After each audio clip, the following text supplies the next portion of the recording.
Well, welcome, Max, on a rainy day. Rainy Sunday, Broadstairs. Yeah. Typical English summer. Sunshine and showers. Yes.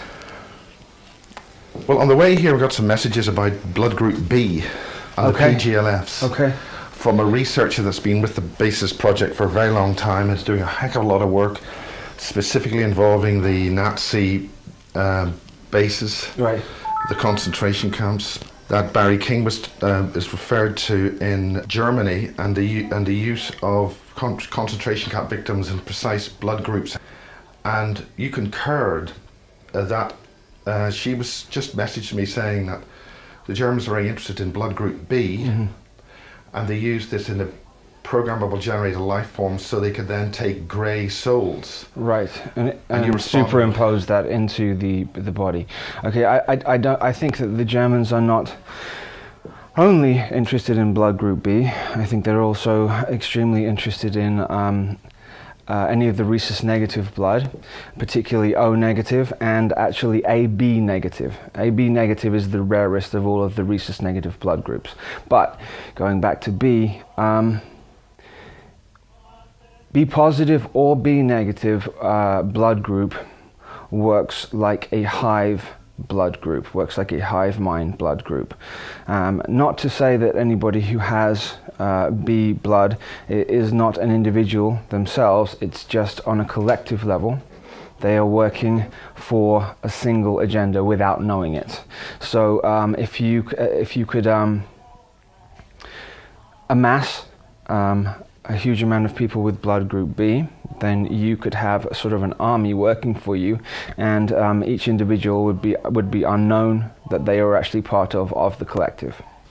Well, that would be some kind of a gang stalking situation then, where you could get an awful lot of people who would respond to that. Well, yeah, because there's a lot of people who have blood group B.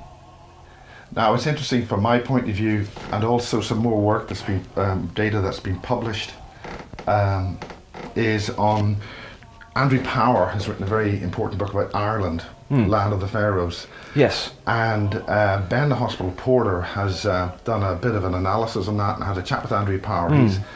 He's Andrew Power is somebody who's did some research about the matrix control of Ireland, and how the Battle of the Boyne was actually a ritual and not a battle.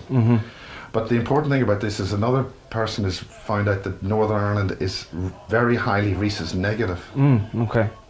So from the point of view of programming people, yes, it's a lot easier to do, and that's why you have, you know, Northern Ireland is a extraordinarily locked down facility, you know, and okay, the upside to having O negative blood or rhesus negative blood is that it has and absorbs a much higher amount of oxygen into it. So the body allows far more oxygen into the blood. So for example, if you were a runner, or if you were a fighter, or if you did anything physical, your endurance would be longer and you would be more explosive. The downside to having rhesus negative blood is that they run out of steam very quickly. They have to stop and they have to regroup and then go again. The O positive blood has a much longer endurance. It's not explosive. So if you had an army of rhesus negative an army of rhesus negative, then they would be excellent in a very short term. They could destroy something that's necessary very, very quickly. It's just that only lasts for a very short period of time. They're very explosive, but then they burn out quickly. So you'd use them hit hard, and then pull out, and then use your endurance. Yes. But they do hit harder than any other of the blood streams, and they do. And then there's the nature of the blue blood, because the oxygen into the blood, then it's a higher copper content. Thus, when oxygen hits the blood, it turns a slightly bluish color. So is that related to the Greys or reptilians or the two families? Most all of the reptilian beings, the Alpha Draconis, and I mean, if there's 6 or 7 types of reptilians that are on this planet. Some snakes, some velociraptor looking, some actually look like dinosaurs, but generally they have, the shape-shifting ones all have rhesus negative blood. You don't, okay. Okay, so with the super soldier topic, the benefits of having the rhesus negative are that it is easier for the queen, quote unquote, queen bee to take control of all the rhesus negative, because they are working like that. But they do have O positives working also with them. It's just the O positive are a lot more difficult to control, but through trauma, I mean, it's like we were talking about earlier, a lot of the children die when they go through this process, but the ones who do survive, the O positives that do survive, are extremely beneficial to that, because the endurance goes on and on and on and on and on. So what about the current situation? The last interview you mentioned a lot of the children that died in your program. Yeah. Could you really describe what your program involved? And of course this connects us with James, who's now being arrested. Okay, so I have flash sort of memories, and they start from really when I was at the first school that I went to, which was in Sussex, and I started to have memories then. And then after that they were sporadic. So then after that I sort of remember being, so first of all maybe 5, 6, 7 years old, then nothing, and then more like 11, 12, 13 years old, and then when I sort of blocked it out. Then as I reached my mid to late 20s, I wasn't able to block it out anymore. I think that I began to use drugs or alcohol because I didn't want to face what was going on. When did you start this? When did this happen? In terms of self-abuse in that way, well, it started when I was very, very, very young. When I was 2, 3, 4, 5, I have multiple memories of things coming into my room, and it always happened in the room. And they were some nasty things. What do you mean by nasty things? Sort of sexual, intrusive sexual things. A lot. I remember seeing a lot of witches, sort of minds, stereotypical looking sort of witches. I would be taken out of my bed.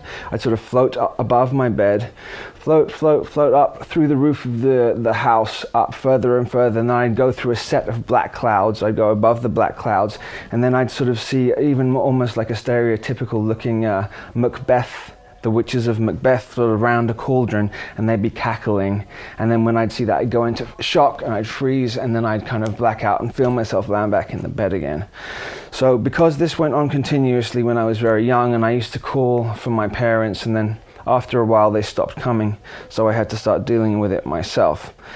Now, when I was 15, 16, 17, I'd sort of forgotten that had happened. When I was 15, 16, 17, something happened, and something triggered me, and I think it was probably a very close friend of mine said something, and I heard a click in my head, and I remembered all the things that had happened again. What happened? All the things I just talked about, which were the unpleasant things as a kid. They all came back at once. I mean, do you think, when did that happen? I mean, do you think you were being deprogrammed or something? I think something was happening where, I mean, the main thing that they didn't want to me is to ever remember anything like this. They want me to remember. They want me to think that I've had a straight, normal sort of life with its ups and downs that everybody has, but my reality is this, and that's what it was. And when I started to remember when this happened when I was 17, I freaked out, I panicked. And when I panicked, I had all these flashes back that when the sun started to come down, I started to get this terrible, terrible feel like something bad was going to happen. So what was the sun? I don't know what it was really, but I was fine. I would usually, this is in England, I would usually be fine up until about 6 or 7 o'clock. And then when the sun started going down and started getting dark, all these feelings started to invoke inside of me, like whatever happened when I was a kid was about to happen again. So I started to self-medicate, and I used to drink wine with my... what do you mean by self-medicating? So I used to drink wine with my mum. when I was 17, 18, and I found when this started to happen, I found I'd have a glass of wine or I'd have a beer or whatever, and slightly these feelings and these memories would subside. So I'd sort of worked out, well, shit, you know, if I don't want to feel these things anymore, so I found something that will repress them. So that was around 17, 18, and when I learned the medication, how to self-medicate, it sort of perpetuated itself from there. So then I learned, okay, well, I don't want to feel that way. I'm going to do whatever I can to not feel that way. So what happens is when you keep repressing and keep repressing and keep repressing, it sort of becomes like a boiling point. You can only repress to a certain extent before everything comes out in one go. There had been a number of times through my 20s when I had realized that that addiction had become part of me, not for fun, but it had become part of a way of life for me because I didn't want to address any of those things. And it does work very well, because if you use that, you can basically believe or convince yourself that none of this stuff ever happened. Leading on from there, as I turned towards 30 years old, I had a complete snap. In the Monarch program, yes, it seems that once you hit about 30, the Monarch program starts to decline. It seems to me that the alters and the programming start to bleed through and break down around that age. So and I was part of alpha programming, beta programming. Alpha being there's delta programming as well. So I was actually thrown into all of those things. But they started to bleed through. I turned 30, just past 30, 31, and there was nothing I could do about it. Delta. Those categories of programs, just yeah.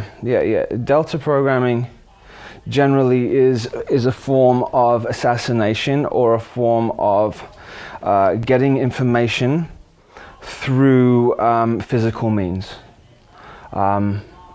Yes. So this is it's sort of your basic military attack programming. That's what that is. That's Delta. Beta programming is used 80%, usually 80%, which is Monarch, 80% of women, and there are 20% of men which are used, which is also sexual programming. So giving and receiving information through sexual means. So a spy would be able to go meet up with somebody, have sex with them, and then download the information that was necessary from the person to collect it into their cells, then go back to whoever you are working for, have sex with this person, and then download the information to this person. So it is all done through that means. Now, how do they do the download?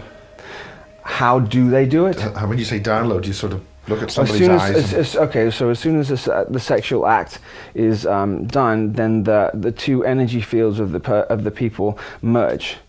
And if you are shown or trained in a specific way, most often unconsciously, then this information is then downloaded to the energy field of that person. And then you can be hooked up to a machine, or you can have sex with somebody else, and then that person gets the information. It's being done a lot by the Russians. They're sending out 13, 14, 15-year-old girls out into certain areas in the US and the UK, and sex acts will be done with high businessmen, and the information then will be taken and given back to where the KGB, if that exists. You know what I mean? So it's been still in use. It's very effective. It's very effective because nobody thinks that is the way that it's done. And Absolutely. then the whole point is that the actual person themselves doesn't know they've got the information. Yeah, absolutely. Most often. Right. And then the other thing is that if you get rid of that person, your resources, you haven't really expended too much resources. No, because there's plenty of other ones who can do the job again. Now, is this where these children are collected? I mean, okay, so going back to that, so when I was talking about the children who were involved, so that I'm going to mention Montauk, which is just off of New York. I'm not exactly sure that I was in Montauk, but when I look at it, it is very familiar to me.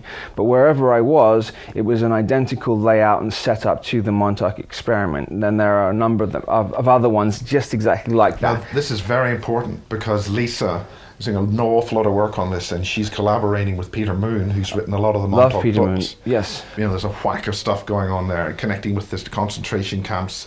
Yeah. But there's smoke signals which indicate that Rudloe Manor, yes, and Warminster, very close to Devizes in Wiltshire, may have had some kind of involvement with this stuff, but that's only just little whiffs of smoke.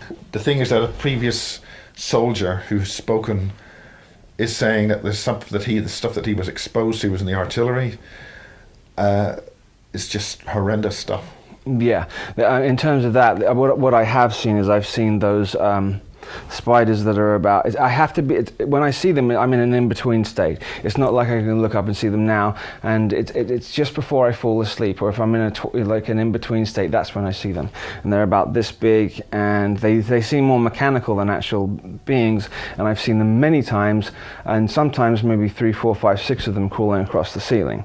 Not only that, when I was living in an apartment in Los Angeles, I fell asleep one time. And I knew I was under attack at that moment, and I heard these things rushing and across the ground, and they were squeaking and they were sort of scuttling around.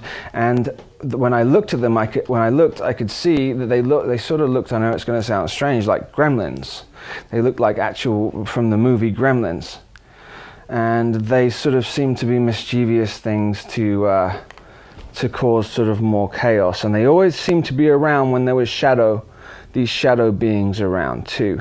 So whatever these little scuttle things are controlled. And well, a lot of people are now seeing these things. The ones that run along the ground? Scuttlers. I saw them first in a transmitter. Kerry Cassidy says she's seen them. Lisa's seen them. Some of the crop circle people have seen them, big things, very large ones. Yeah, these ones I see are about this big, and they look like gremlins. They have ears like that, they have teeth, they make noise, and they laugh. They're just like mischievous, like running around things. And they're not nice. No, they're not nice, but they're not evil, but they're mischievous, and they're working for something. They sort of hide things, and they sort of they bring around sort of negative energy too. That ties in with something that, if I can just say this ties in with something very bizarre that happened. I was living in an apartment 222, which ties in with these things. This was in Los Angeles, and one morning I got a letter in the mail, and the letter was addressed to me, and it was from something called the Neptune Society. And I'd driven when driving down Ventura Boulevard in Los Angeles, there's this huge building. You can't really see, there's windows, but you can't really see anything about it. And on the top it says Neptune Society. That's all, there's nothing else. So I'd seen it since I was a kid. I never knew anything about it. I received a letter in the mail, and it said the Neptune Society. I opened the letter, and all the letter was saying, it says, "Dear Mr. Spiers, have you ever considered being cremated when you die? Cremation," and it gives me all these reasons why cremation is a far better way to go than being buried. And it was about this long, and it was signed at the bottom, "If you have any more queries or anything else, please don't hesitate to contact us." So I left it on the side of the breakfast area where I was, and then I went to sleep that night. Well, at 3 o'clock in the morning I woke up, and I heard this crackling sound, and I sat up, and the whole of my kitchen was on fire. All the front of the breakfast area was on fire. The food was on fire. The flames were like coming off like this. Now, was this actual or virtual? It was actual flames. All right. All the top of the thing was burned, and the letter that was on there had completely burned out. I ran up, I jumped, I put the fire out, and also all the gas was turned on. All the gas from the oven was turned on. Ah. Now, well, that would be one way of cremating you. Yes, I thought that was extremely... Probably doesn't do a very good job, though. I had feelings it was connected to the Hellfire Club. And because you mentioned the Hellfire Club is interesting because I think it involves Jimmy Savile, and also Yes. the methodology of Marie Kayali's daughter's Really? attempted incineration in hospital. They like that. There's something because there's something about the element of fire which allows these beings to come The through. Ring of Fire. Yes. Well, there you go back to the Johnny Cash song. That's the Ring of Fire. Johnny, he's talking all about that. That's what he's talking about. It's a hellfire ritual. But when I got up that morning to leave the house, there was a black Suburban, tinted windows Suburban sitting outside the front of my building, and on the license plate it said "Blow you up." And as I woke up, so they were that was in the dream. This is real. Oh, this was real. The flames were real. Waking up was real. The car was real. So they're basically letting you know. That was 2011 that happened. And you know what day it happened? It happened on August the 12th. And August the 12th is a very specific day because it is connected when Sirius is at its highest point in the sky. August 11th, 12th, and 13th are called the dog days because the dog star is the most visible. Now, Crowley got married on August the 12th because he sees it as when Sirius has its highest effect on this planet, and he was trying to bring in an That open. wouldn't happen every August the 12th, would it? What's that? It wouldn't happen every year, would it? What doesn't happen every year? That Sirius would have its most... Yes, every single year. Okay. And at that point, so there are negative and positive factions coming from Sirius. He was trying to open doorways to bring the certain ones from Sirius through here. When I started to get close to what was going on with that and what was going on with the dog days, they wanted me out, and I was okay. It was fine. There was a couple of other things on the 13th of August and the 14th of August, there was a couple more attacks that I had. Out of nowhere, my whole apartment became infested with cockroaches within a 24-hour period. Cockroaches coming out of everywhere. So now, is that an actual placement of them, or is it somebody did materialize them in? Or? I think that I was being. It was the heaviest attack that I've ever had. I mean, this is the kind of thing you only sort of see in horror movies. Yes, and it was absolutely real. On top of that... So how did you get rid of them? What happened? I went and told the landlady, I said, this is going on, and I had to stay out of the apartment for a week, and she sprayed everything, and got rid of the majority of them. They didn't come back. And has this happened to other people? I mean, was it just a dirty apartment, or... No, this was a block. I mean, was this something... No, it was a very nice apartment. Yeah. And it was... But then the number of the apartment was 222, which is... It's a resonance of me because that's my birthday, 222. But and the important thing about resonances is that's a mechanism of getting things through. Yes, 222 is also a doorway. Right next to the front door of the apartment, there was a hall, like an archway like this, and 3 o'clock in the morning again. On the 13th, I think, I thought I got out of bed. I went to go over. I heard a noise, and something came out of the wall.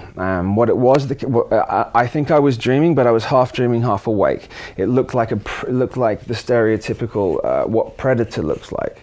I don't know what they are. I had never seen one before, but when it came close to me like this. It was still for a second, and then it screamed in my face to invoke as much fear as possible. I had learned at that point, I was had a deep understanding of solfeggio and sound harmonics, and I knew the harmonics to do with my voice to try and help it, to try and get rid of it. I did this sound, which is the HU, H-U. It's a certain frequency sound, and when I did it, it sort of got back into there. This period of time... This is important. I mean, it wouldn't necessarily be that sound from anybody else's voice. For your voice, yeah, it works. Yes. Yeah, the HU sound, yes. Yeah. You can find that on YouTube. Yeah, but for other people, it wouldn't necessarily work. If you because of basically the resonance of the voice is the important thing. Yes. There are certain sounds, there is a certain sound that they cannot stand, that they panic and they run away from. And well, like in this spoof science fiction comedy film, Alien Invasions from Mars or whatever it is. Oh, Mars Attacks. Mars Attacks. Yeah. Well, there's a lot of truth in that movie. They used yodeling country music as a means. That's funny. Yeah. Right. Yeah. Yeah, so that was I stayed in that apartment. Just while we're on the movie, anything in that's as true that... Well, I don't know that movie as well. I know They Live, and in the movie They Live, and in They Live, there is a sound, there is a frequency, I don't know if you remember it towards the end, that Roddy Piper goes to, and it's a frequency that's being beamed out, which enables these aliens to look in human form. Yes. And when he breaks this frequency, then they're all seen. Yeah, I've noticed since we've changed to digital now, my senses have become extremely heightened, and even when I'm just listening to the TV, or even when you turn the volume down, I hear this sound frequency coming from the television that completely messes with my pineal gland. Now this is important because another member of the base's back room, so to speak, right. The thing is that he had devised a device to encrypt records on CDs, mm-hmm. so that it wouldn't be able to be copied. Right. But it was a type of acoustic thing as opposed to some kind of digital trademark encryption. Right. And when he played this in the record executive of the board, a number of the board just freaked out because they were reptilian. So he completely freaked out, I'm sure, yeah. Yeah. So there's a particular sound that they cannot stand, yes. Yeah, because it alters the holographic projection that they're keeping. And I think it's a misconception that they are actually shape-shifting. Some are, but it's a misconception. Yeah. What they're actually doing is altering your visual cortex to yes. make you think you're yes. seeing them that yes, way. Absolutely, yes. And this is very important as well, because you can that's the truth. They're not actually looking that way. They've just manipulated your mind to think that they are. And that must work through all kind of visual media. Otherwise, you'd see a lot of these aliens walking around on TV. Absolutely, yeah. I've noticed a lot of newsreaders, because they're doing that as an indoctrination and conditioning. If you look at newsreaders, because they're the ones who are in your house every day. Look carefully at the newsreaders. It's slowly drip, conditioning you to accept. BBC is the worst, I think. Yes. I mean, ITV, I can't watch it. I heard somewhere that the true acronym of BBC, and it's not British Broadcasting Company, and I can't remember it now. But you might want to look into that. Yeah. Also it comes up to 7. Nice. B2, and C3. 7 is the number of the serpent. Right. And it's interesting that in the early days of broadcasting, it was a British Broadcasting Company. Ah, okay. Not corporations. Not corporations, so now it's... Okay, yeah, okay. So a lot of things... There's some radio amateurs who have twigged about broadcasting. Something happened. Yes. They're beginning to see, look, when broadcasting started and we adopted the types of broadcasting we use, sure. They've noticed that something started to happen in society. Yes. And this, of course, links with my stuff with Caroline and all that sort of stuff. Can I just go...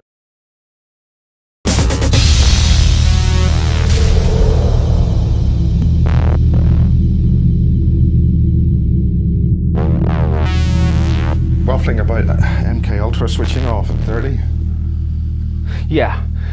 Okay, so I can tell you what happened then. So in March of 2008, I was living in a shared house in the north part of the San Fernando Valley, which is in Los Angeles, and I started. I mean, I never had voices in my head. I never had that. I never had that before. I just sort of had an understanding. But that night in March of 2008, right around, just after when Heath Ledger died, and Heath Ledger, he played the Joker in Batman. Oh. He died on January the 22nd, which is interesting because the number 22 is in sync with the Joker card and the Fool card in the tarot card deck. And so there was, there's all the... and being a Joker and all that. Absolutely, yes. So you're suggesting that basically the Batman movies has got some kind of ritual magic involved? Absolutely, yes. Yeah, absolutely. And why was he murdered? What did he... He was murdered... his real father... wasn't the father that that is shown to the public. His real father was a very famous actor, and I've forgotten his name now. He did a lot of theatre in the 50s and 60s. I forget his name. When I remember it, I'll let you know. Why is it necessary to have a different father than your real Well, one? they often will take In the public domain. They'll often take, because they don't want any association, and they like to try experiments, and a lot of it is lab rat stuff to test out. But I mean, there's also you get lumbered with being so and so's father, and nobody watches you because of that. right. Oh, I Yes. think you just make sure your plugs in. Anyways, So, yeah. so in March of 2008, some strange things started happening to me. I had some extremely vivid dreams, and then I got taken out of my body and shown that my life, as I thought it was not. The memories that I had, my childhood memories, were not what I quite thought they were. And for about a 2 weeks period of time, I was shown memory after memory after memory of what was really going on. And I remember being taken to underground facilities at different points, some of them in Sussex, some of them in Kent, and some of them with people who I knew from school, but would have no clue that they were involved at all. And I would sort of come to on a minibus, or a bus where there were 3 of us on one side, 3 of us on the other side, and sort of in a dazed state. And then we'd go somewhere and then black out again. And this sort of led for me to, I was seeing it from in the corner of the room, but we would being given tests, and they would give something. Who was like, giving you? Who was giving? Okay, so there was a woman at the front. How was she dressed? I mean, she was dressed not uniform, but very well dressed. You know, dressed up as if she was a banker or a businesswoman. Well, that must imply that it's in some very salubrious environment where she has to be dressed. Yes, and there was also... No, there was a place that's in public domain. Yes, but it was underground. So it was below. I'm talking seriously underground, but it was below wherever. I mean, you were taken down in the lifts. How do you know you were underground? Well, I was driven down. There was a slope that we were driven down under, and then it was down there. We? Me and these 5 other kids that were there, some boys, some girls, but when we were there, we were sort of in a dazed state, so we weren't communicating with each other. Can you remember any way on how you were collected? Really, I only remember all of a sudden being in the van. I don't remember being taken. I just remember all of a sudden being in the van, and being sitting in sort of like rows of desks, and then it was very cold, and it wasn't warm. There was no warmth coming from the people that were there. There was a male who was standing by the door, a female at the front dressed as I was saying, and then somebody would bring round sort of, but it wasn't a Rubik's Cube though, but it was like an unfold. It was like there's something called Rubik's Magic, and it's where you unfold it like this, and then you have to put it in again and fold it to try and make. And they were doing tests to see how fast certain ones were able to do it. That explains. It's one way of testing a form of visual conceptual thinking. Cognitive, yes, yes. And I felt like, but when they put it down initially, I was like, what am I supposed to do? I have no clue what I'm supposed to do. And then they said, just do it.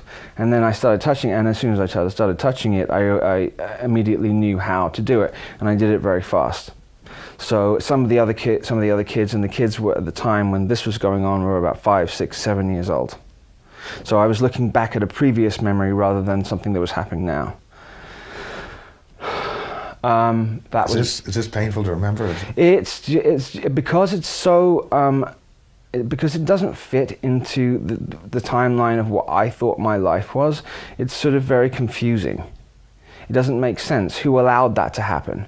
Why was that okay? Where were my parents at the time? I remember, and this sort of ties in as well, when I was living in Lewes, which is in Sussex as well, I was very close friends with a little girl. Her name was Meredith Kennedy, and I was very close with her. Both of her parents were scientists, and often they used to take her and I to Sussex University lab, there was a lab there, and I remember getting in the car and being driven there. But then when we'd get driven there, the mother or the father would leave, and then we'd be left in the car. And then some strange things would happen in the car. I kept thinking the car was rolling, and then sort of went dizzy, came to, came back again. But I have flashes of memories going inside of the lab. Now recently I've looked into it more, and Sussex University is an arm. There is an arm of Tavistock that works right out of Sussex University. And my very close friend at the time, Meredith Kennedy, her mother also worked for Stanford Research Institute. So she used to go back and forth from Stanford to Sussex University. And Stanford then was actually continuing the work that Tavistock had done. Which began by Freud and some other ones there, so that they could completely understand how to split the mind and basically program one personality into the left brain and one personality into the right brain, where each one, I mean, it's sort of similar to trauma-based mind control, where you create alters, but this was very specific, so they would play... So they could do that without the trauma? This particular one was being done without trauma. I mean, there was enough trauma that I was left there without knowing. So it's not working. The trauma thing is a crude way of doing it.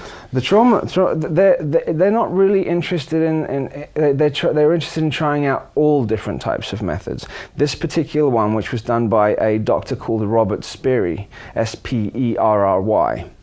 And he was one of the Nazi scientists, and what he wanted to try and do was to see if he could play sounds, words, stories, music to one side of the brain, and then play completely separate one to the other side of the brain. So then it confuses the brain and splits it off. So then you can program one and program the other, which then creates massive confusion as the child gets older, because it's not sure whether it's coming or going, sort of thing. This also induces addiction, because then they created pharmaceuticals that were specifically made for people who'd gone through that trauma. A lot of the opiates that were created in the United States were made specifically because they knew that these kids were going to search that out and find it and become addicts to it. And this is important because in the Channel 4 program Confessions of an Alien Abductee, they made a big issue of Chantel and the Kentucky Fried Chicken. So the placement of Kentucky Fried Chicken with the special mix in that, it's been described by others as an abduction food. Really? Yes. So the use of that could be a double trigger. So KFC in itself is a basic anagram of fuck, right? If you just switch those around the other way. Well, also is the old grandfather image on that a trigger as well? Yes, absolutely, 100%. And the grandfather image on there, if somebody from Asia looks at this man's face, it looks Asian to them. If a white person looks at it, it looks white to them. Right. It's very, very cleverly done like that. And the man who was behind KFC doesn't quite look like that, but he was also a master programmer, handler, slave handler. And when the trauma was done by him, you would be shown a face of this KFC, the actual thing. So you'd flash that face, so you'd keep being drawn to now, it. I have to say that me even mentioning that person's name will trigger her. I'll get a huge amount of abuse immediately for saying that. Okay. Because it triggers, and I think that means that relevant people involved at Channel 4 were deliberately triggering. And it should be interesting to note that Marie Kayali, when she was waiting at the station to come down to do the 4 programs she was doing with me in Wiltshire, met the producer of that program. But anyway, that's a side issue. Really? Okay. Totally random issues. Yes. Improbable probability. Yes. Now, towards the end of this thing that happened to me in March, I was spending time with two, a male and a female, who were older than me, 20 years older than me. And I don't want to mention their names because I don't want to cause them any trouble, but I do know that they were assets, and that I can mention the name of one of them. His name was James Chandler. And he was maybe in his mid to late 50s. He grew up on an Air Force base. He grew up from when he was That's a familiar name. I've heard something like that. Somewhere Now, before. Chandler, you take the C off, you have handler. Now, when I was going through this massive trauma in this onslaught of memories that came back in March, he said to me, look, come round, everything's going to be fine, come round here.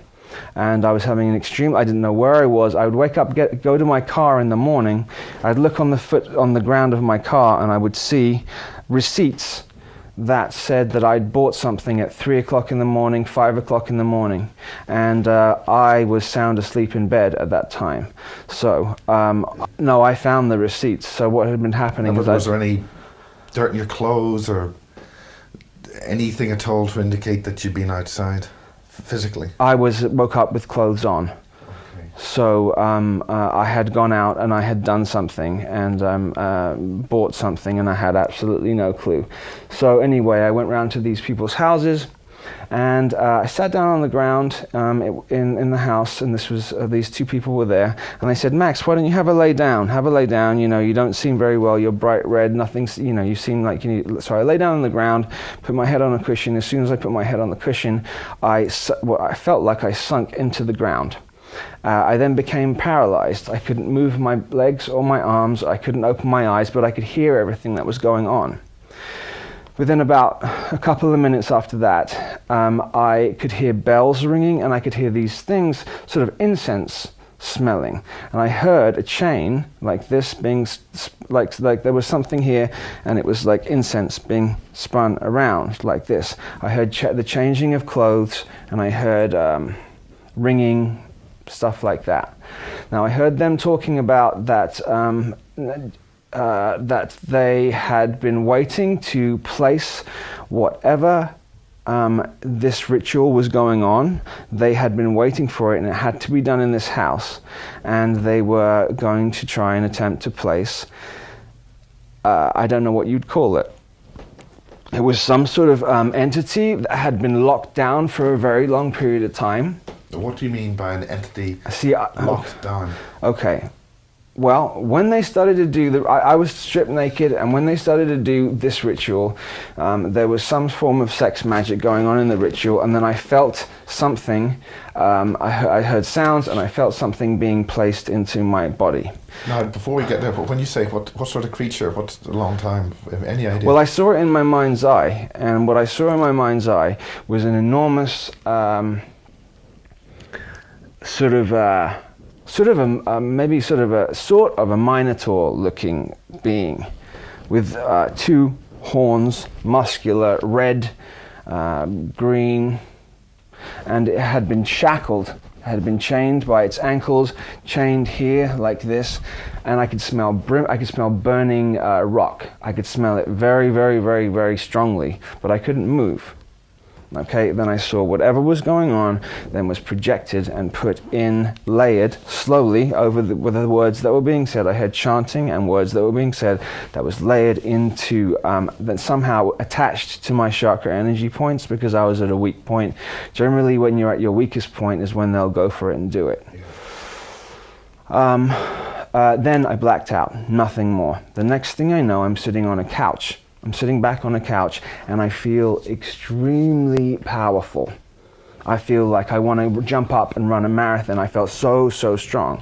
Now the woman came in and she said to me, Max, you haven't been doing too well. Why don't you take a drink of this? I go, what is it? She said, it's electrolytes, and it's this and it's that, and it was bubbling, and it was in a cup like that.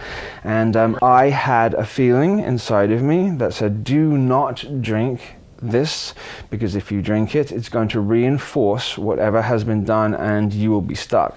So I was sitting there with it for about 5 or 10 minutes, and she was saying, why haven't you drank it? Why haven't you drank it? And I sipped it, and it tasted unusual. She came in again, and I spilt it all everywhere on the ground. She panicked like that, went left, went back, and made another one and brought it in. And this time I did drink it. And after I drank it, I was sitting there for more. I felt like the feelings I had were like I could get up, I could lift up. I had extreme strength. Okay? So I was left there. Then the other guy, whose name is James. Could you actually lift things up? Yes. Yes, Right. I felt like That's my important. strength has increased by 5-10 times. So you essentially seem to have been programmed with the strength of a minotaur. And the minotaur being half human, half bull? Yes. Then they brought me some food. Okay, they said, look, you've got to eat. When I tried to eat a sandwich, they brought me a Subway of all things. When I took a bite of the Subway tasted like burning metal. Every time I took a bite out of it, it tasted like burning metal. So I spat it out and put it on the ground. Now I asked myself in my head what's going on, and then something said to me, you're tasting that because the thing that has been placed inside of you has been biting on these chains for thousands and thousands of years, and now you have taken on that inside of you, so everything is going to taste like that. But not to worry, it's only going to last 3 days and it'll be gone and you'll feel fine again. So this that went on. 2 hours later, after that, something happened and my body went rigid, and whatever was inside of me was rejected and left. And then I felt it walked out. I mean, it left me, and how did it do? It sort of like, I felt whatever it was couldn't stick, or didn't stick, and sort of moved out like that. At that point, this guy James Chandler brought a picture of somebody who's related to me over and showed me this picture, and then they said, if it doesn't stick in you, it will certainly stick in him. And don't worry about that, it's failed for you. So then as it's failed, then you need to be taken out. And so then I got this terrible fear that I'm going to kill you. Yes. And so this went on, and I went back into the other room and crashed out and fell asleep again. When I fell asleep again, there was two officers, what seemed like Nazi officers, standing either side of me. And what uniforms did they have? They had the old World War II uniforms, from what I can understand. The stereotypical Nazi World War II uniforms, and they were standing either side of me. And they had told me that what's going on right now is that there have been 100-year war battles for the last 1,000 years. And at the turn of every century, these wars are won or lost. And each time, and that he said that this particular faction had been winning for time after time after time after time. They said they set up all of the Formula One wins, all the World Cup wins were all set up to show how much in power they are. Yeah. Okay, and it's interesting that a lot of horse racing things seem to have magical logos on them. Yes. In horse racing. Yeah, and it's basically a ritual every time. But they showed me the seals over where they'd won. So they were gold seals, one on top of the other, on top of the other. And they said that the final battle is now happening now, and that they were already in a position to win. And they were thanking me. And I said, well, look, I don't know. I haven't done anything. I don't know anything about it. And they said, because you don't remember yet. Then I crashed out of sleep again. I haven't ever talked about this, Miles. I crashed out of sleep again. Then there was a thing. It looked like a gargoyle, but it was as big as this room and had black wings, like bat wings. Picked me up like this, pulled me back away from the earth like that. So I saw the earth like this. There were rings around the earth, different colored rings around the earth. And this thing pointed out each one of these was thought prisons, were a thought prison. And he said, it doesn't matter which one of the people on this planet get caught up. It doesn't matter which thought prison they get caught up in, whether it's Scientology, whether it's Christianity, whether it's atheism, it doesn't make any difference. As long as you are magnetically drawn to one of them, we have you. And he explained how all the thought prisons were layered around the planet. And he explained how they were made, and how were they made? They were made with the will of the creator beings that want to keep this place together. So that is the will of the Archon, or what? Is her name, or does it make any difference if there's a name? This particular group, I feel the ones who I was talking to were connected to the Alpha Draconis star system. And I do believe that the Aldebaran group and that the Alpha Draconis group are at war. And I believe that It's been an ongoing war for eons and eons and eons. And the Aldebaran group, which is the bullseye, which in the Taurus constellation, where you see the left red eye, that's why you have this symbol all the time. It's an acknowledgement to the Aldebaran people. It's called the Royal Star. All of the British royal family are directly connected to the Aldebaran group. When you're talking bad or good or evil, or it's a little difficult at that point, because I think it's perspective of the person.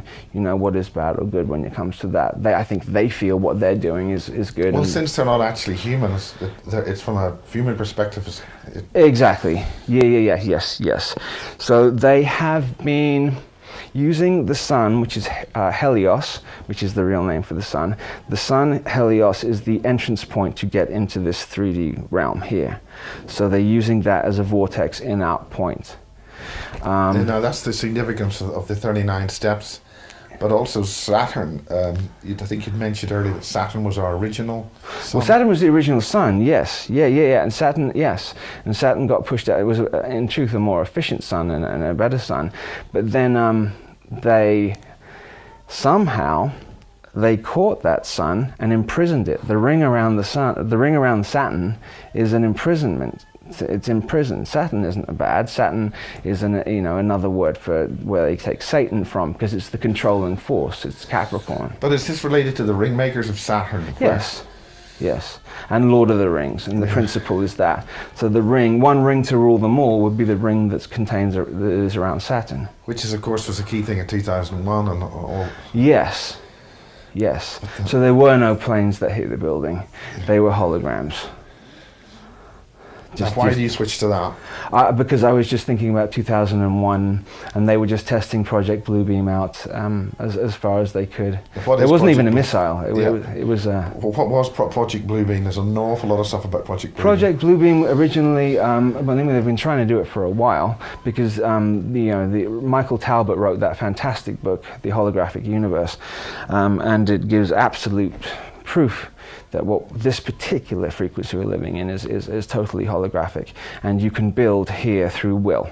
If you want to build something, you use your will. If you know what you're doing, you can manifest it that way. That's holographic. Now, what they've been doing for a while is going to Iraq, which is actually Sumer. There is information and ornaments and the spoken word, because when they say the spoken word, it just means a certain frequency, which is the frequency that holds this together. They were attacking to go to the museums to find that out. Yes, absolutely. And there are only a few people who know how to go there and translate actually what is going on. And obviously they call it Babylon or Sumer, and they say that's the beginning, cradle of civilization. It obviously isn't. It's the cradle of what we know as the known timeline we have now. Which is the whole point of Andy Power's book, because the Irish, the people on these islands, were the ones who re-civilized after the Great Catastrophe, and met those who emerged from Giza. Absolutely, I think it's important to bring up the tribe of Dan, because the tribe of Dan is the line that comes all the way through there from Atlantis. The sources from Atlantis coming through Sumer, Egypt, south of France, all the way up, and now Denmark. There's a huge amount in Denmark, but they're all in islands. Danny Boy is really about old Dan, And in order to hold the Irish down, they've generated this conflict situation, which means they're too busy fighting each other rather than finding out what's going on. Yes. But there was this great awakening in the late 1970s, so we'll have to see what happens there. Yeah. Just what's happening, and there's always this is going in 3,600 year cycles, and that's just one, and then there's even an even bigger cycle than that. And right now we're at a window opening point where you can, if you know what you're doing, get out of this cycle, this soul trapping cycle thing that we've got caught into. Which is what you referred to in the opening remarks of when we met in Canterbury. Mm-hmm. In terms of the key was symbolic. Yeah, the key was symbolic. I found out, since my grandmother died, there were a lot of secrets in my family, and I found out a lot of different things that I really needed. And since our last discussion, we're actually in your grandmother's apartment, is that right? Yes, we're here now. Yeah, yes. and I came across a few things that really helped me put into perspective what's gone on with me, and the Freemasonic connections and the Templar connections, and Rosalind Chapel, and Roswell, actually, it's actually connected. So, but so there's a Masonic connection with this alleged crash at Roswell. Yes. A ritual. There always is, I suppose. Yeah. I mean, even what I really was looking at for the longest time is the Priory of Sion, and I think that if you can really break down what's going on with the Priory of Sion, you can have a very good idea about. Okay, so the Holy Grail is not a literal object. The Spear of Destiny is not a literal object. These are symbolic of the Spear of Destiny is symbolic of a phallus, and the Holy Grail is symbolic of a vagina. So, what's the point of the symbolism there?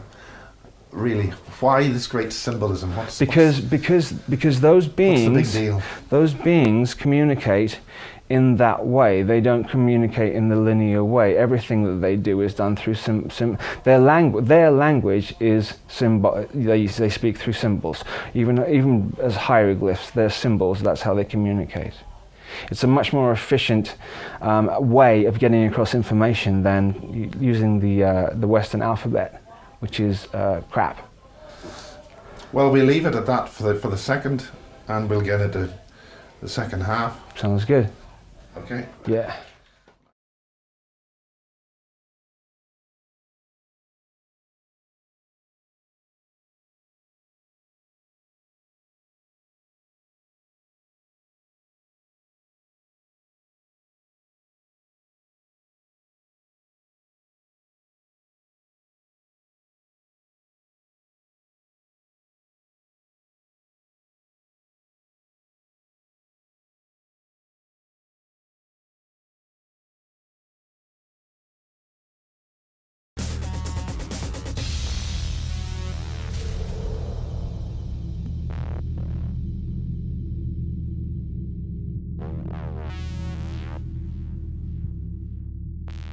Basis 37, July 13th, take 2, take 1.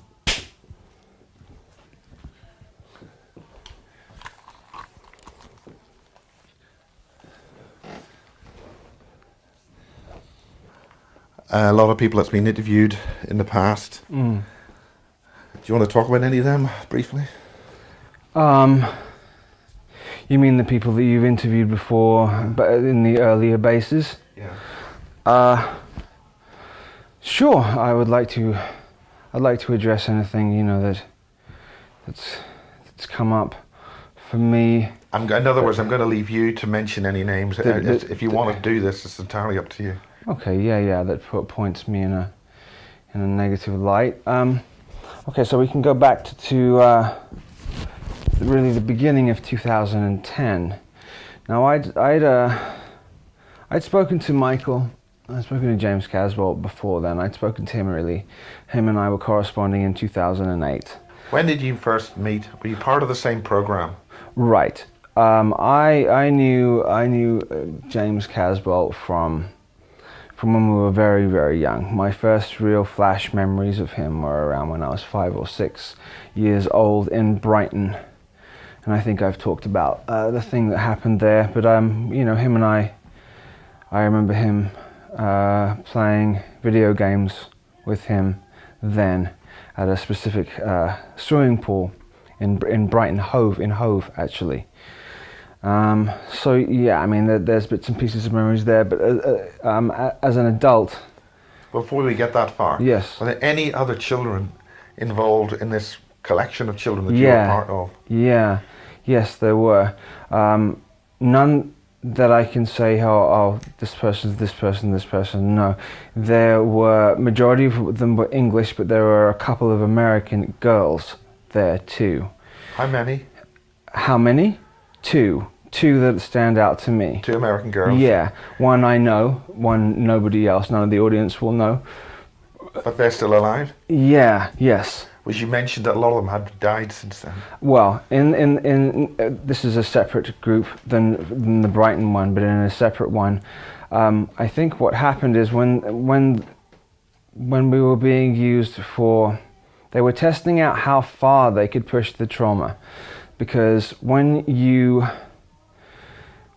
certain sex rituals are done to a child under 5 years old, when a child is raped, and when a male child is raped, what happens is it releases the coiled serpent, or the kundalini, which is at the base of the spine, and it is opened up before it should be. Everybody has the kundalini raise at some point, maybe not everybody, but right. So it means coiled serpent, and it sits at the base of the spine, and when the serpent uncoils, it goes up the spinal column like this and comes to the brain stem there, and you come to an enlightened understanding.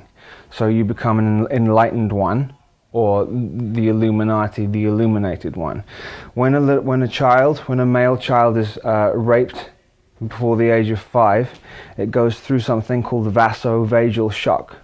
Now, when it's penetrated, the coiled snake uncoils very, very quickly, all the way up the spine to the top of the spine, and explodes here in the brainstem, which then shatters the consciousness into many, many pieces, like smashing a mirror.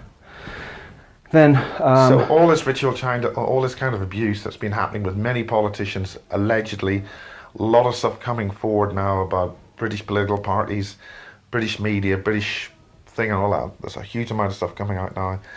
Is that all part of that? You cannot be in a high-level person in the Illuminati unless you have been illuminated by the Key of Solomon. Now they call this rape, rape like that to a young boy the Key of Solomon. And when that happens, when it bursts up here, it shatters. Then you are able to program these different altars. But not only that, when it shatters there, you have a photographic memory. Somehow it raises the IQ. It does a number of different things. Everybody who is in a position of power now has had the Key of Solomon used on them, so they have been raped in that way. Which means that the whole structure of power in Britain, yes, the UK, probably Ireland, because of the recent terrible things about 900 children, 800 children ritually massacred in Ireland, that means the whole power elite has been... Yes. Yes, and they won't have you in the power elite unless it's been done to you. Just off sidetrack, Barack Obama, his middle name is Hussein. Well, Saddam Hussein was a major handler and programmer. He was such a high programmer that he would program some of our very high power position people through world leaders. And Saddam Hussein programmed Barack Obama with that way. That's why he has... Do you know any others he programmed? No, but I know that him and Hillary Clinton worked as a duo to do that. No, I don't. I mean, Hillary Clinton... Bill Clinton was programmed by Saddam Hussein too. All the Rhodes Scholars, all of the Rhodes Scholars have to be illuminated, have to have that done to them. Why an Arab like Saddam Hussein? Well, he had technology. He had hold of technology. He had hold of Stargate technology. That's one of the reasons why he was at one point he was one of the most powerful men on the planet. And the technology that he had was off the charts. Now this is very similar to what John Irwin has said in his book, One Step Beyond the 16. Yes, yeah. Amongst other things. Yes, he had that. It's sort of similar to there's a movie called Contact, and that spinning thing there which is able to shoot you through to different dimensions. So he had something similar to that. There's a few of them around, but he had control of that. He comes from, he's a direct descendant of Genghis Khan, and that bloodline, the Genghis Khan bloodline, who incidentally had the most powerful he owned the most land of anybody on this planet ever. Even more, I mean, the British Empire was secondary even to Genghis Khan's empire. And whatever... Now, it's something that's been maintained on horseback. That seems to be a pretty big deal. Right, because in truth they weren't just using horseback. I mean, what were they using? They were using interdimensional technology. And Genghis Khan bred with multiple women, so he could continue that bloodline. Which is that what Casbolt's doing, by doing all this contact with women, by having some kind of psychic link? There's been discussion that it's some kind of virus, thought virus, he's instilling in these people. Yeah. Whoever's controlling him. Well, he I think that when the wars on Mars went on, there was 100,000-year war, and a lot of us were involved in this 100,000-year war. And while this was going on... Between who? Between who? Okay, well, so the basis of it was between the Lyrans, or the Nordics, and the Dracos, because the Dracos are chasing the Nordics around because they want their DNA, because that allows them to maintain the holographic projection of a human being whilst they're here. So the 100,000, this was a long war. Eventually, at the end of it, what happened was that they had to call a ceasefire because so many were killed on either side. But there was a disease that got out, a virus that got out during this war, and a lot of us who were very involved in what was going on, generals, commanders who were up there, contracted this virus. I mean, it seems as it must have been created. It was created virus, yeah, and a lot of us contracted this virus, and what this virus was, some of us took it on board, took it and merged it, superimposed it into our own physical body to try and overcome it. And then now a lot of us still have it. I have it in me still now. What does it do? What is it? Well, it's vampirical. It's sort of like I mean, it's like a stereotypical vampire. So what does that mean? You shapeshift and your teeth go long and you bite people at night? It means that... Well, yeah, but only somebody who was able to see or sensitive to that would be able to see it. It's not as if I would change now into a monster like that. So if you're sensitive, you can see it. What is the true shape then?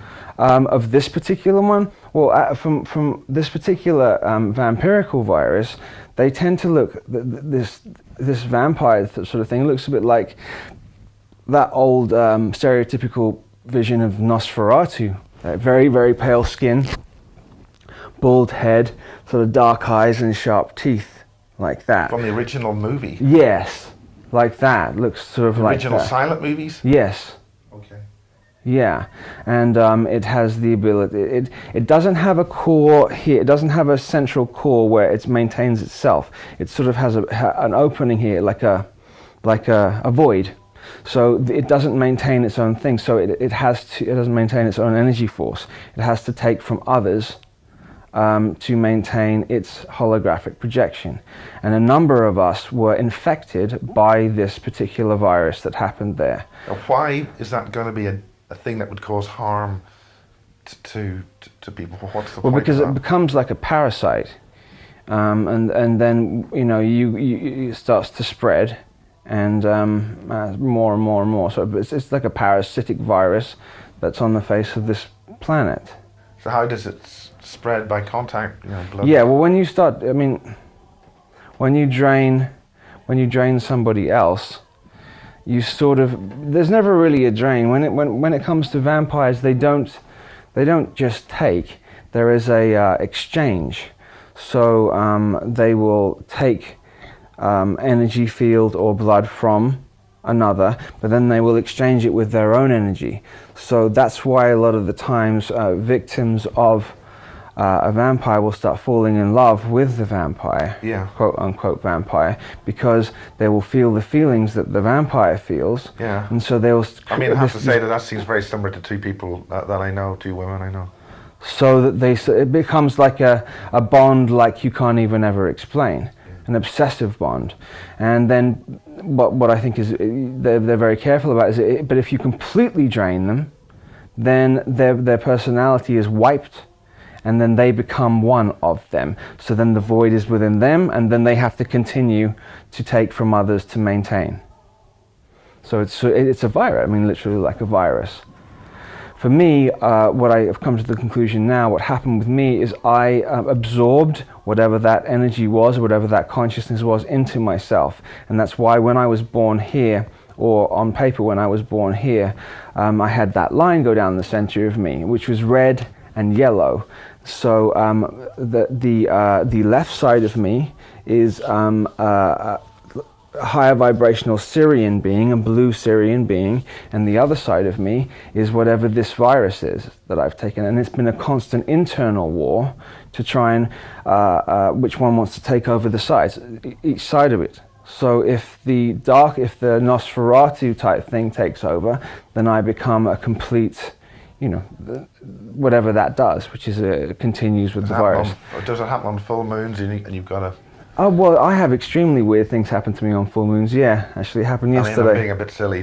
No. Why wouldn't it? Because when it's a full moon, that's when the energy. It's a construct. The moon is a construct in and of itself. It's like the Death Star is a construct anyway. So when you're talking about the moon being a complete artificial construct. Yeah, and it definitely is. It's hollow and it's an artificial construct. Yeah. Any other information you know about it? Well, they're using the moon as a transfer point. To harvest.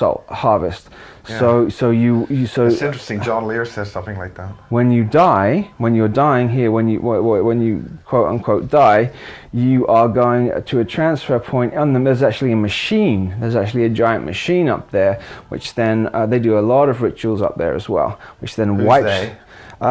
Who is it? Well, the majority of the moon is now run by the Fourth Reich, but there are. So are you saying that spoof movie is actually quite right on? Yeah. They always like to tell you the truth with a spin of bullshit in the middle, but and then you're sent right back. It's got enough of an atmosphere for people to walk around with very minimal. Yeah.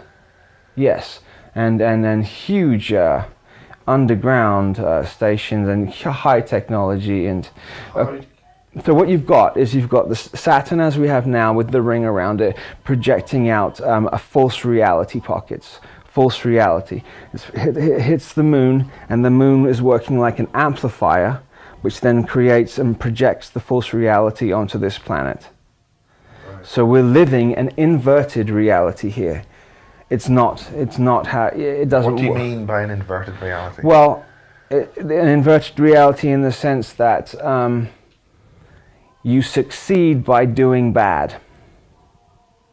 You succeed by fucking over. Excuse my language. You succeed by screwing over your fellow man.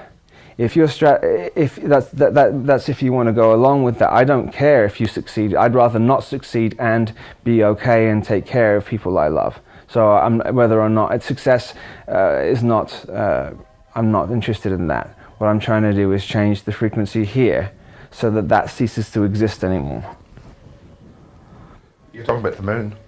The moon being an amplifier, yes. The moon being an amplifier. And, yes. Well, it's interesting that they've announced, NASA's announced a contract to go to Mars with Boeing. Yeah. They're using a very similar rocket to the Saturn V. So that seems like a load of hooey for a start. Yeah, totally. Yeah. Only 2 solid rocket boosters. I'm being an anorak now, but if you're going to launch the kind of weight that you expect to lift to go to Mars, you'd expect rather more than just a big tin can tank and 2 solid rocket boosters, because that essentially is all the shuttle had. Yeah. Then they've got the jump rooms in on Sepulveda Boulevard, which is in Los Angeles too, which is right. I lived on Sepulveda Boulevard at the ages of 5, 6, and 7, and I didn't go to school at that period of time. My parents didn't put me in school, and I spent a lot of time by myself. And there are jump rooms at 999 Sepulveda Boulevard, which was maybe 2 blocks away from where I used to live. And the nines are significant. Well, it's just, as I said, everything is reversal. So, you have 666, but what really is 666? It's not quite what. It's the interdimensional gate. Right, and it's also talking about raw human being. The carbon atoms, 6 carbon atoms, 6 oxygen atoms, 6, I think. Oh, right. I didn't explain that. It's the 666 is also it's also explaining to you time. 60 seconds in a minute, 60 minutes in an hour, 24 hours in a day, so you have 666 there. It's Old Father Time. And what creates time here? Saturn. Saturn is manifesting the false reality of time here.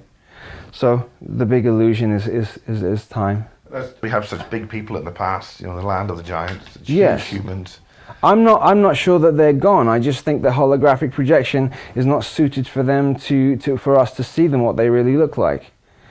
I think they're still here. There's an island where they have all the dinosaurs there already. They're still there. You're talking about the movies now. But that's a real place. They Right. they have that. Where is that?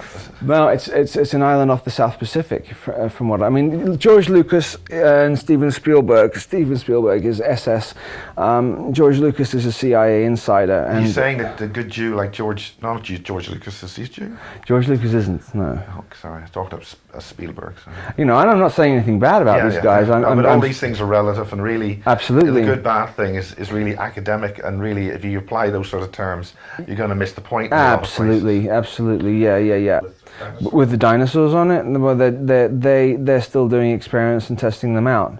They're testing out what the abilities are, and if they can take certain parts of DNA from these dinosaurs and place them into human beings, what extra attributes. Just continuing with the stuff that Barry King's father discovered in World War II. Which was? A lab with strange-looking humans being used for some kind of transgenetics or some kind of... Right, well, you've got under Dulce, you've got the 7 levels under Dulce, where Nightmare Hall, which I think is the 6th level, where they've just put everything you can possibly imagine together, you know, testing out things. That's not ever going to happen again. This will never ever happen again. Why? Trapping souls, because universal law now is not allowing it. It's gone too far. I get the impression from other sources that what's been going on is so illegal. It's so illegal. It's being stopped. A lot of these ones out in Arizona and Nevada now have been stopped, and because you've got people souls trapped in machines, where they cannot stop, keep coming back and back again for torturous lifetime after torturous lifetime. And this has been, you know, over and over again. And, you know, and you talk about, well, okay, well then, you know, you want to leave? How are you going to leave here? Kill yourself? You kill yourself, you're not leaving. You're in even more trouble. So we're all now trying to find out how we get out of this prison without walls. What do? We look inside and understand we have to look inside ourselves and understand what's going on. Because really, all of this stuff is just a reflection of what we think about ourselves. So the 9/11 thing is a mechanism for controlling that. That was a huge Stargate ritual, and between those two buildings, when that happened, it opened an enormous. It was a Crowley ritual, and it was connected to the Boleskine house other doorway that he didn't bother to close. But the one in Loch Ness. Yeah, he didn't close it. He couldn't close it. Or did he not close it, or couldn't close it? He couldn't close it. It was too much for him. He couldn't. Dialed in all these lower fourth dimensional beings that are here now. And I didn't want to take part in any of that, so I stood well back. I mean, because these things are. We're talking about the Goetia demons, the high Goetia demons that were locked away for a long time. And why are they called a high Goetia demon? Well, you know, in the 72 Goetia demons are ranked sort of similar to our aristocracy here. They have dukes and princes and kings and like that. And Crowley wanted to release them here, and the 9/11 ritual released a lot of them like that, because they want to create hell on earth. They want to create, well, hell is not the word they'd use, but they want to create the lower fourth into 3D here. Yeah. Because they like that. That's what they like. They like that. They're slowly introducing, so making it more acceptable that pedophilia is okay, more acceptable that heinous crimes are okay. Yeah, I think this is important, that a lot of real bad guys are given the sympathy thing on TV. And we don't want to push that analogy too far in the present circumstance. Right, yeah, there's a few names I could say, but I'm not going to say any names because, you know. We don't want So to there's do a that. lot of basically demonology. What does it really mean? These are other types of dimensional entities. Yeah. They've got their own worlds to They live in. don't. Yeah, they don't. They're just off this frequency. They're in pockets. They're in a pocket just off this frequency, but they were locked down a long time ago because they caused such havoc and mayhem. The Dark Sorcerers. Is this what you referred to earlier as going to oblivion, but you can recover? The void. You mean? Yeah, they were locked in the void. In Superman 2, the original one, not the crap remake, you see Jor-El locked in these three particular demons in this thing like this, and they were locked away. Well, that's symbolic of a lot of these Goetia demons being locked down. Now, when you use Goetia magic, each one represents a different thing, maybe for money, maybe for food, maybe for power. So if you know what you're doing, it's necromancy. If you know necromancy is about the summoning and raising of these particular things. You can summon them. Jimmy Savile's stuff. Yes, he was actually very, very high up. Well, he obviously must be because of the clearance he obviously got. Yeah, very high clearance. Which is a big alarm bell for the whole echelons again. Absolutely. But you can summon these, and if you do what you're supposed to do, if you do what they say, and they'll do you favors. And that's at a cost. Oh yeah, in the end it's at a cost. Yeah, you're selling your soul. And they'll have you after. Yeah, and that means short-term gain, long-term loss. You can even have what seems like long-term. You can have a lifetime gain. But but after that, you're always going to lose somebody close to you, because they always want to take something from you that's close to your heart. What happens to those people who are taken? Well, they're dealing with going to the underworld, or whatever you want to call that, lower fourth, until they can capture enough energy to re-get into a new body again. They're about staying here. They don't want to go anywhere else or raise vibration. They want to stay here. So they're fighting to get back into a body again and do the same thing again. Which is why we got all this thing, cyborgs, be able to have machines which last. Yeah. Well past the human lifestyle. Yeah. But there's a way of doing it where you can rebuild the flesh and blood again as well. You don't even have to have cyborgs. You can do it with, especially with the cold-blooded, like the reptilian cold-blooded. It's much easier to build the building blocks of them than it is the mammals. Well, that's interesting. That one of the things that Casbolt mentioned was the certain people in charge, certain agencies had lived a long, long time. Yeah. Yes. Very, like 100 years plus. Yes. Probably more. Way more. Yeah. Yeah. Absolutely. And that's a lot to do with it's the blood. It's being able to. You can just change your blood again, or you can take somebody else's blood and maintain youth. Keep maintaining youth. But what they're desperately after is the Holy Grail, which is which is the Priory of Sion, protected for the longest time. You can get hold of that. That's eternal life. But the Holy Grail is really blood. It's blood from a certain stream. I mean, the Ark of the Covenant. That's a different thing, yes. Gold holds the souls. Yes, and gold is soul energy, yes. Gold is soul energy? Yes. The more gold you have, the more soul energy you've got. Right. That's why they're obsessed with it. It's very interesting. Somebody I know recently had a lot of really yellow gold, really good pure gold. Really? Yeah. Yeah, very powerful stuff. Yeah. Okay, you haven't really mentioned. Okay, we mentioned. Is there anybody else you want to mention? Yeah. I think it's important that I bring up Anya Briggs, because there's been a lot that she's said over the last few years, and she's on the surface she's a reasonably nice girl. I don't know her.